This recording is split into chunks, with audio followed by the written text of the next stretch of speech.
Hi everyone, welcome back to another video from Crazy Gamer. Today I'm gonna be guiding you through how to block players in Honor of Kings using your mobile device.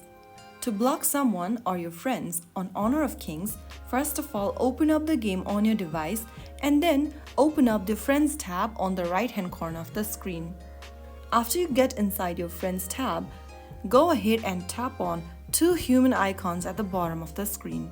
Now this will open up this Game Relationships tab where you can go ahead and tap on Friend List. Now this will show you all of your friends list. Open up your friend's profile picture first that you want to block and then tap on the speech bubble icon appearing in the pop-up. Now click on the arrow right next to your friend and this will open up this little menu at the right hand side where you will see the block button.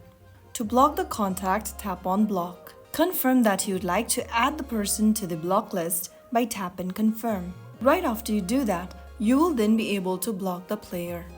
The person will now be listed inside your block list. So that's how you can easily block a player in Honor of Kings game. If you found this tutorial helpful, don't forget to like, subscribe and hit the bell icon for more mobile gaming guides. Thanks for watching. I'll see you in the next one.